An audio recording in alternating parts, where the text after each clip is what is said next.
তো আমাদের না ছোটোবেলায় এইরকম কচু শাক রান্না কখনো খাইনি। তো বিয়ের পরে শ্বশুরবাড়িতে এসে প্রথম যখন কচু শাকটা খেয়েছিলাম তখন বেশ ভালোই লেগেছিল, তাই আজকেও বাজার থেকে নিয়ে চলে এসেছিলাম কচুর শাক।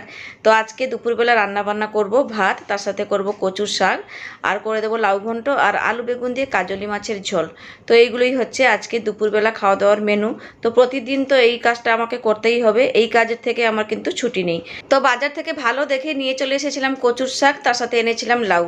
তবে কচুর শাকটা যদি একটুখানি ভালোভাবে বানানো যায় তাহলে ভাতের সাথে খেতে কিন্তু মন্দ লাগে না, বেশ ভালোই লাগে।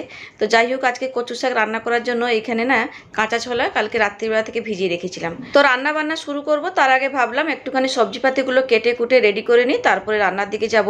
তো কচু শাক তো বাজার থেকে আমি কাটিয়ে নিয়ে চলে এসেছিলাম, আর এখন শুধু আমি ওই লাউটা কেটে নিচ্ছি। তো লাউটা বাজার থেকে যখন আমি এনেছি না, দেখে নিয়ে এসেছিলাম কচি লাউ, তবে এখন যখন আমি খোসাটা ছাড়াচ্ছি দেখছি খোসাটা খুব শক্ত হয়ে গেছে। তো যাই হোক, লাউয়ের খোসাগুলোকে ভালোভাবে ছাড়িয়ে নিয়ে তারপরে কেটে কুটে একটুখানি রেডি করে নেব। আর আজকে মাছ বাজার করিনি, যেহেতু সেদিনকে কাজলি মাছ আনা হয়েছিল, তো ছেলের জন্য 2 পিস রান্না হয়েছিল আর বাদবাকি মাছগুলো আছে। তো আজকে একটুখানি ভাবছি ওই কাজলি মাছের আলু বেগুন দিয়ে একটুখানি পাতলা করে ঝোল করে দেবো, তাহলে ভাতের সাথে খাওয়া হয়ে যাবে। তো এই যে আজকে যে কচু শাকটা রান্না করব, তো আমার বাপের বাড়ি ওইদিকে না কেউ খায় না, গাছ হয় তবে কেউ খায় না ওইদিকে কচু শাক। তো প্রথম বিয়ে করে এসে যখন শ্বশুরবাড়িতে এই কচু শাক রান্নাটা খেয়েছি, এতটাই মুখে লেগে গেছে, তো এখন একটা অভ্যাসে পরিণত হয়ে গেছে। সে যাই হোক, আপনাদের সাথে কথা বলতে বলতে ওইদিকে কিন্তু লাউটাকে পুরো সরু সরু করে কেটে রেডি করে নিয়েছি।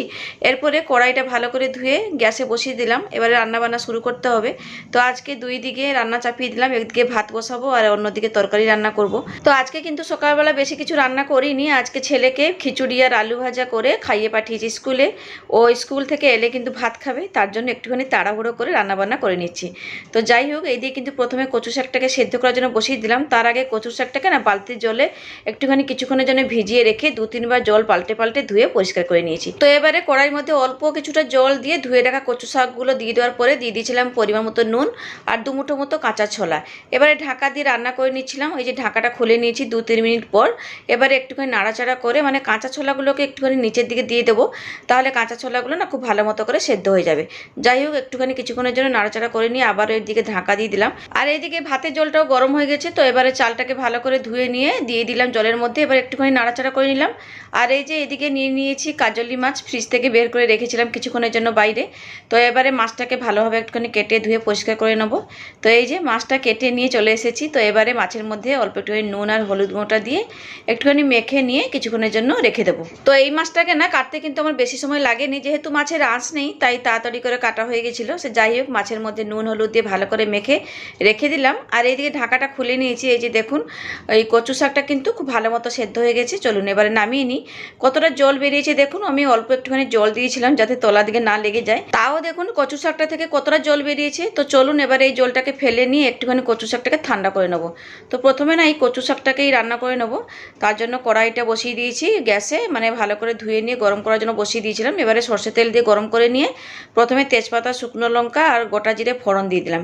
এবারে ফোড়নটাকে হালকা একটুখানি ভেজে নিয়ে তারপরে দিয়ে দিলাম চিংড়ি মাছ। এবারে চিংড়ি মাছটা দিয়ে দেওয়ার পরে দিয়ে দিলাম পরিমাণ মতো নুন আর হলুদের গুঁড়ো, ব্যাস। এবারে একটুখানি কিছুক্ষণের জন্য এই চিংড়ি মাছটাকে লাল করে ভেজে নিয়ে তারপরে আমি দিয়ে দেবো সেদ্ধ করে রাখা কচু শাক।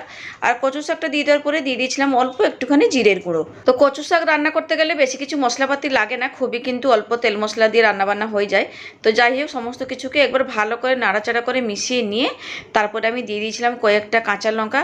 এখানে কিন্তু কচু শাকে কাঁচা লঙ্কা দিলে ফ্লেভারটা ভালো আসে, তাই কাঁচা লঙ্কা আর অল্প একটুখানি চিনি দিয়ে ভালো করে একটুখানি আবারও মিশিয়ে নিয়েছিলাম। এবারে একটুখানি এইদিকে ভাজতে বসিয়ে দিই, কারণ এই জলটাকে একটুখানি শুকিয়ে ফেলতে হবে। তো ততক্ষণে আমি এইদিকে মাছের ঝোলে দেওয়ার জন্য বেগুন আর আলু লম্বা লম্বা করে কেটে রেডি করে নিয়েছি। এবারে এইদিকে দেখুন কচু শাকটা কিন্তু রান্না হয়ে গেছে, জলটা শুকিয়েও গেছে। তো কচু শাকটাকে নামিয়ে নেওয়ার আগে অল্প একটুখানি ভাজা জিরে গুঁড়ো দিয়ে দিয়েছিলাম। এবারে একটুখানি ভালো করে নেড়ে চেড়ে মিশিয়ে নিয়ে তারপরে কিন্তু আমি তুলে নিলাম। দেখুন রান্না হয়ে গেছে কিন্তু ছোলা আর চিংড়ি মাছ দিয়ে কচুর শাক, খুব সুন্দর হয়েছে কিন্তু রান্নাটা। তো চলুন এবারে প্রথমে রান্না করে নেবো কাজলি মাছের ঝোল। তার তার জন্য এখানে বসিয়ে দিলাম গ্যাসে কড়াই, ভালো করে ধুয়ে নিয়ে তারপরে দিয়ে দিয়েছিলাম সর্ষে তেল। তেল গরম হতেই দিয়ে দিলাম একে একে নুন হলুদ মাখানো মাছগুলোকে। এবারে মাছগুলোকে একটুখানি সাবধানে উল্টে পাল্টে লাল করে ভেজে নেব, কারণ এই কাজলি মাছ না খুবই নরম মাছ। তো একটুখানি গ্যাসটাকে বাড়িয়ে রেখে মাছগুলোকে লাল করে ভেজে তুলে নিয়েছি।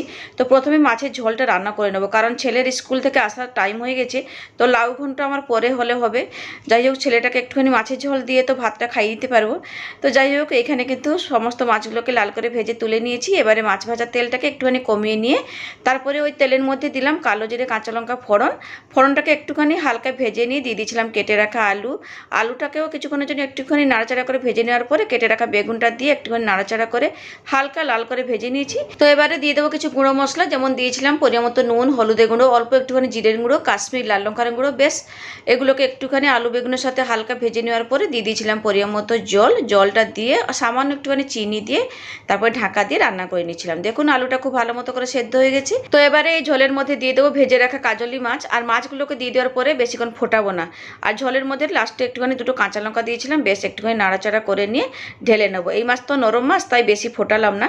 তো যাই হোক, এইদিকে দেখুন কাজলি মাছের আলু বেগুনের ঝোল রান্না হয়ে গেছে। চলুন এবারে রান্না করি লাউয়ের ঘন্ট। তার জন্য প্রথমে ওই সর্ষে তেল গরম করে নিয়ে প্রথমেই না নুন হলুদ দিয়ে অল্প একটুখানি চিংড়ি মাছ ছিল, তো চিংড়ি মাছটাকে লাল করে ভেজে তুলে নিয়েছি। এবারে ফোড়ন দেব তেজপাতা, শুকনো লঙ্কা, গোটা জিরে। ফোড়নটাকে হালকা ভেজে নিয়ে দিয়ে দেবো কেটে রাখা লাউ। তো লাউ তরকারিতে বেশি কিছু তো মশলাপাতি লাগে না, তো আমি কিছুই দেবো না। এই যে জিরে ফোড়ন দিলাম, এই জিরে তেজপাতা শুকনো লঙ্কা ফোড়ন দিয়েই এই লাউ ঘন্ট রান্না করে নেবো। তো যাই হোক, কেটে রাখা লাউগুলোকে দিয়ে দেওয়ার পরে নুন হলুদ পরিমাণ মতো দিয়ে একটুখানি নাড়াচাড়া করে ঢাকা দিয়ে রান্না করে নিয়েছিলাম। তো মোটামুটি 10 মিনিট মতো রান্না করে নেওয়ার পরে তারপর ঢাকাটা খুলে নিয়েছিলাম। তো এবার ঢাকাটা খুলে দেখে নিলাম লাউটা সেদ্ধ হয়েছে কিনা। তো লাউটা খুব ভালো মতো করে সেদ্ধ হয়ে গেছিলো। এবারে দিয়ে দিলাম নামানোর আগে ভেজে রাখা চিংড়ি মাছ, কয়েকটা কাঁচা লঙ্কা, অল্প একটুখানি চিনি। তো এবারে ভালো করে মিশিয়ে নিয়ে নামিয়ে নিলেই রেডি হয়ে যাবে চিংড়ি মাছ দিয়ে লাউ ঘন্ট। চলুন, সব কিছু রান্নাবান্না শেষ হলো, এবারে খাওয়া দাওয়া করতে হবে। তার জন্য এখানে থালার মধ্যে গরম গরম ভাত বেড়ে নিয়েছি, আর ভাতের উপরে নিয়ে নিলাম এক টুকরো লেবু আর কাঁচা লঙ্কা। লেবু তো নিতেই লাগে, কারণ কচু শাক রান্না করেছি যদি গলা ধরে, তার জন্য একটুখানি ওই ভাতের মধ্যে লেবু চিপড়ে এই কচু শাকটা খেতে হবে। তো যাই হোক, আজকে রান্নাবান্না যা যা করেছিলাম সব কিছু বাটি বাটি করে বেড়ে গুছিয়ে নিয়েছি সুন্দর করে। এবারে খাওয়া দাওয়া করতে হবে। ছেলেও আমার স্কুল থেকে চলে এসেছে। চলুন, অনেকটা বেলাও হয়ে গেছে। তো আজকের এই ঘরোয়া রান্নাবান্নার ভিডিওটা আপনাদের কেমন লাগলো অবশ্যই কিন্তু কমেন্টস করে জানাবেন। তাহলে থাকলাম, টাটা।